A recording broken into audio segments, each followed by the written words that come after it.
Hi, today I'm doing a detailed comparison of two major styles of investing, automated investing and DIY investing. Both approaches can help you grow your wealth, but they work very differently, and what works best for someone else might not work for you. So whether you're new to investing or you're reevaluating your current strategy, stay tuned as we break down everything you need to know, from how each method works to their main features, the pricing, the pros and cons, and who each is best suited for. Let's begin with a deeper look at what each method actually means. Automated investing, often called robo-advising, is a hands-off approach where a digital platform manages your investments for you. You simply answer a few questions about your goals, risk tolerance, and time horizon, and the platform builds and maintains a diversified portfolio for you automatically. It rebalances your investments over time and may even offer automated tax loss harvesting, all while requiring little to no active involvement on your part. It's perfect for people who want to invest without becoming financial experts. Think of it like cruise control for your money. On the other hand, DIY investing or do-it-yourself investing gives you full control. You can choose your own stocks, ETFs, mutual funds, and other securities. You can create highly customized portfolios, shift strategies at any time, and go as aggressive or as conservative as you want. It appeals to people who enjoy researching the markets, want to optimize every detail of their portfolio, or simply prefer to be in full control of their finances. But with greater control comes greater responsibility. You will need to track market trends, you need to rebalance your portfolio and manage risk on your own. So how do these stack up in terms of actual features?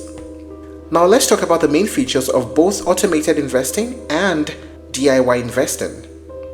Automatic portfolio creation. Based on your preferences, the platform recommends a portfolio tailored to your goals, typically made up of low-cost ETFs. Rebalancing. Your portfolio is automatically adjusted over time to maintain your target allocation. Recurring investments. You can set up automatic transfers from your bank account so your investments grow steadily. Roundups and micro-investing. Some platforms even round up your everyday purchases and invest the spare change for you. Hands-off optimization. You don't need to make all the investment decisions, the platform does it all. User-friendly interface. It is designed for simplicity, even complete beginners can use it confidently. How about DIY investing? Here's what you get. Full control. You choose exactly what to buy, when to buy it, and when to sell it. Access to a wide range of assets. Stocks, bonds, ETFs, mutual funds, options, and more are available for you to choose from. Advanced research tools. Screeners, charts, and in-depth analysis of tools are at your fingertips. Educational resources. Many platforms offer webinars, articles, and tutorials to guide investors. Cost efficiency. You only pay what you use, and there are no hidden management fees. Customizable strategies. Whether you're building a dividend portfolio or speculating on growth stocks, you design your strategy. So how do costs compare between the two? Let us talk about the pricing.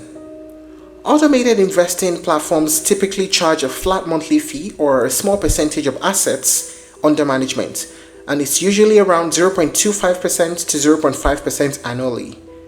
For small balances, some may charge just a few dollars a month. However, keep in mind that the ETFs and mutual funds they invest in also carry their own internal fees, even if they are low. Some platforms offer free accounts for students or charge nothing for accounts below a certain balance. You may also find bundled features like checking accounts or retirement planning tools included in higher tier plans. Now for DIY investing, it is often commission free when trading stocks or ETFs, especially on modern platforms. You might pay expense ratios on the funds you buy, but you're not typically charged account management fees. If you want access to financial advisors or premium research, that might come with an added cost, but basic investing can be extremely affordable and even free. Now, what are the pros and cons of using automated investing and DIY investing? First, automated investing, the pros. Incredibly easy to use. No investment knowledge is required. It is perfect for passive investors. You set it and you forget it literally. Automatically diversified, and there's ongoing portfolio management. And the pros of using DIY investing? Total control over your investments. Lower costs if you know what you're doing. Greater potential for customization. And it's ideal for active investors or hobbyists. How about the cons? For automated investing, limited customization. There are monthly or annual management fees. There's less control over asset choices and may feel too hands-off for some. How about the cons of DIY investing? There's a steeper learning curve, time-consuming to manage and to do research, risk of emotional or impulsive decisions, and there is no automatic rebalancing or tax optimization. So here's the big question: which is better, automated or DIY investing? Well, the answer depends entirely on your personality, your goals, and how much time and effort you want to spend. If you're someone who values simplicity, convenience, and doesn't want to worry about market fluctuations or rebalancing, automated investing can be a powerful tool. It offers a done-for-you experience with just enough customization to feed most needs, especially if you're saving for a retirement, a house, or building general wealth over time. But if you're a hands-on learner, someone who enjoys making investment decisions and wants maximum control over your portfolio, then DIY investing is the way to go.